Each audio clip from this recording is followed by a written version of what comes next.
फिर तमगुण शिव जी की पूजा की थी रावण ने। सर्वविदित है, सिद्धियां प्राप्त होगी, हल्दी की गांठ पा करके पंसारी बन गया। ऐसे जुल्म कर दिए, ऐसे जुल्म कर दिए कि एक पर स्त्री को उठा लिया, यानी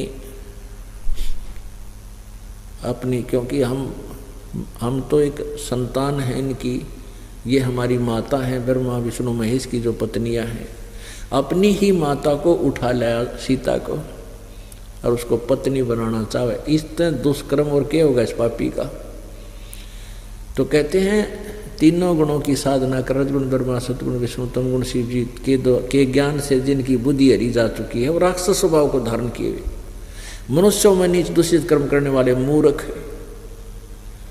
मेरी भक्ति भी नहीं करते, मुझे भी ना बजते हुए।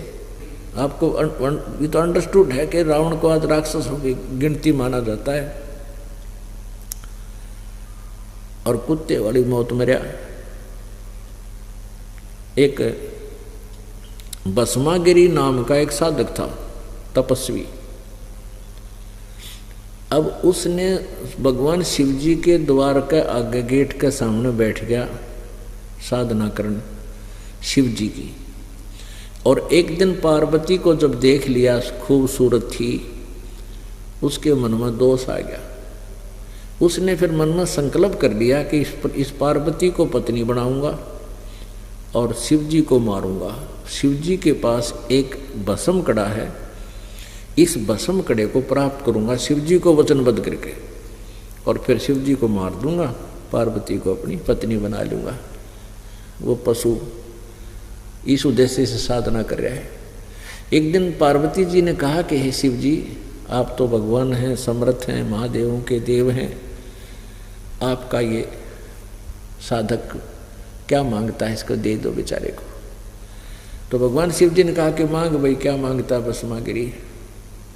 भस्मागिरी ने कहा कि भगवान वचनबद्ध हो जाओ। भगवान हो गए भाई, बोले ठीक है मैं वचनबद्ध हो गया। तो भस्मागिरी ने कहा कि भगवान आप अपना भस्म कड़ा दे दो।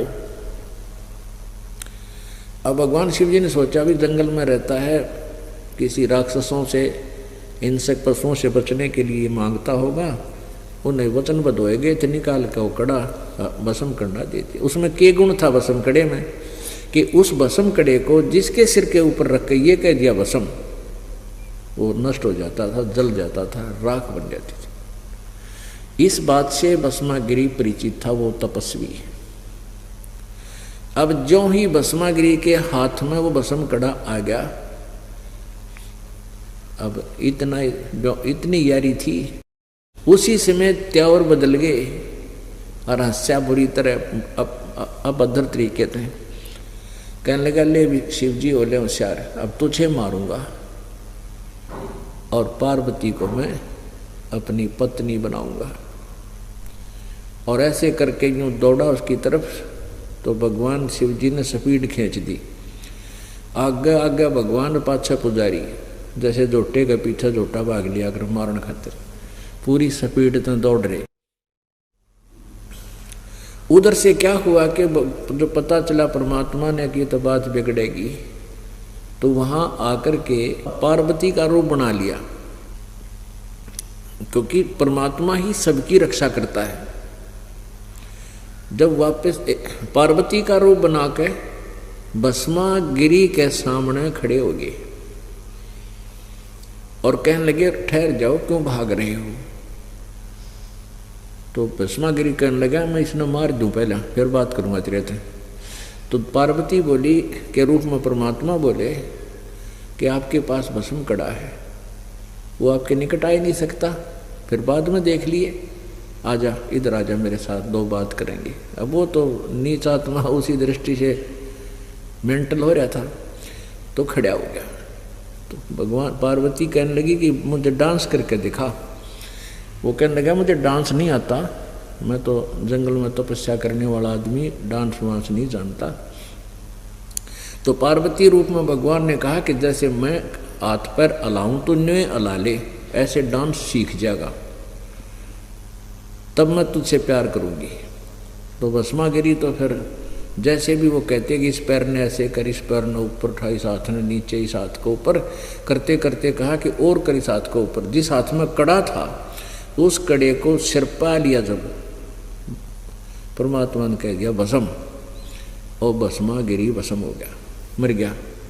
फिर उस पूर्ण परमेश्वर ने विष्णु रूप धारण कर लिया और भस्म कड़ा लेकर, और जहाँ भगवान शिव जी स्पीड खींचे जा था, दौड़ रहा था, उससे आगे पहुंच गए और वहाँ खड़े होकर कहने लगे रुक जा भोलेनाथ, स्टॉप प्लीज। वो न बोला भाज ले। विष्णु जी को कहने लगे भगवान शिव जी कि आजा मेरे गेले भाग ले, उस दुष्ट के पास भस्म कड़ा है, वो मार देगा। तब विष्णु रूप में परमेश्वर पूर्ण परमात्मा ने कहा कि देखो मेरे पास वो कड़ा है और मैं उससे ले आया हूँ। जब उसका दिल डटा हमारे इस तमोगुण भगवान शिव जी का, अपने आत्मा, पहले भी हम कथा पढ़ा करते, विष्णु पुराण में पढ़ते थे, और कदे बुद्धि में नहीं आती थी। जब ये शिव जी अविनाशी होते तो ये भाग क्यों लिए उस भस्मा गिरी के आगे? अविनाशी थी तो खड़े हो जाते, गाजा भाई कर ले, के करेगा। तो हमारी बुद्धि अड़ी जा चुकी थी, हम ज्ञानहीन थे कति। इन नकली संतों ने लोक वेद सुना सुना कर हमको बहरे बना दिया था, अंधे बना दिया था, ज्ञानहीन बना दिया था, मोतिया बंद कर दिया हमारे ज्ञान का। तो अब यो मोतिया बंद का ऑपरेशन इस सतलोक आश्रम बरवाला में हो रहा है, और जो भी यहाँ आ जाएगा उसका अवश्यमेव मोतियाबिंद का ऑपरेशन होगा। अब रह गया सतगुण भगवान शिव विष्णु। एक बार हरिद्वार में हर की पैड़ी पे कुंभ का मेला हुआ, और उस कुंभ के मेले की पर भी का कोई समय निर्धारित बताते हैं ये लोग कि इस समय में नहा लिया तो उसका मोक्ष है, इस समय में नहीं नहाया तो उस स्नान का लाभ नहीं मिले, स्नान का।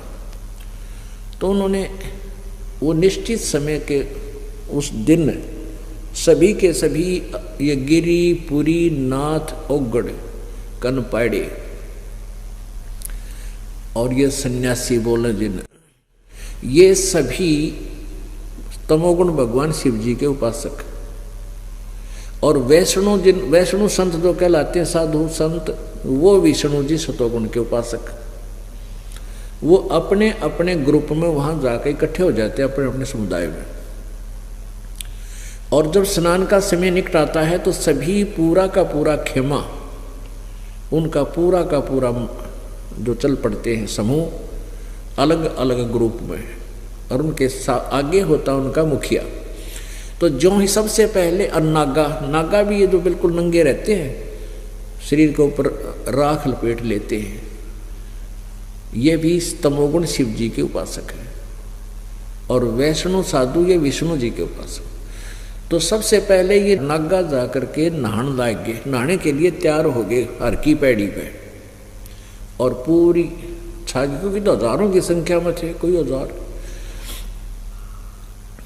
तो पीछे से विष्णु जी के उपासक सतगुण के ये वैष्णु आगे।